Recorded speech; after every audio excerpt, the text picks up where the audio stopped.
Mga minamahal kong mga kababayan, nakikita po ninyo yung pattern sa mga nagdaang araw. Mas uunahin po nila yung tao na nagmamalasakit sa inyo para palitawin natin ang katotohanan. Ngunit yung taong nasa likod ng lahat ng kasalanan ito ng pagnanakaw, hanggang ngayon ay wala pa po silang ginagawang pag-uusig. Meron na pong isang demanda kay Martin Romualdez na nakabinbin pa April 2026. Yung isa na inakusahan na dating kalihim ng DPWH ay kanilang kinasangkapan upang siya din ay maging state witness. At siya yata ang gumawa ng paraan para ma-discharge siya sa kanyang naunang asunto. So makikita po ninyo, wala na po tayong kakampi.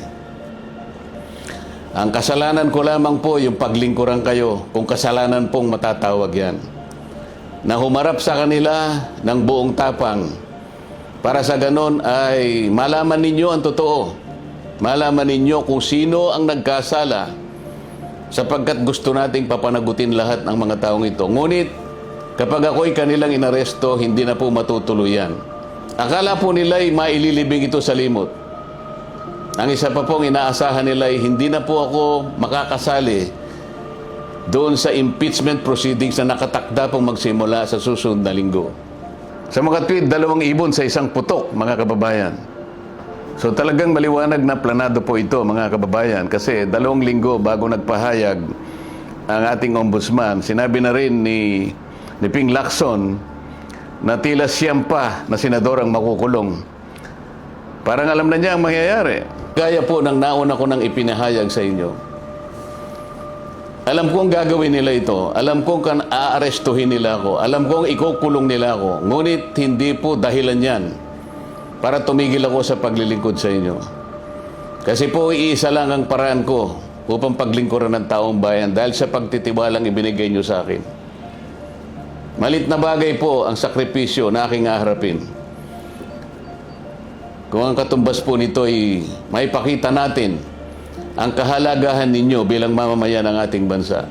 Kahit po sa mahirap na kalagayan natin ito, mga kababayan, pinakikiusap ko sa inyong lahat, wag po tayong pumayag na basta-basta na lang nila baluktutin ang katwiran. Alam ko po ang promotor nito ay ang ating ombudsman sapagkat nung kami po ay nagtatalo-talo sa bulwagan ng Senado, isa sa amin ang nagsabi na sometimes we have to bend the law. At sumagot po yung ombudsman nang tinanong siya kung tama ang kanyang sinabi. Alam na po ninyo kung yung sinagot niya. Yes, sir. Huwag po tayong pumayag na gano'n ang mangyari. Kahit ano pong mangyari, ilaban po natin ang katwiran. Dahil ang katwiran po ang magpapalaya sa atin. Ito ang magbibigay sa atin ng tagumpay bilang mamamayan at bilang isang bansa. Naniniwala po kasi ako na kahit sa anong laban, lalo na po yung laban na para sa interes ng ating bansa, kinakasihan po tayo ng ating Panginoong Diyos. At hindi siya papayag na magtatagumpay ang nagbabaluktot ng katwiran. Kailanman ang kasamaan, mga kababayan, ay hindi po magtatagumpay.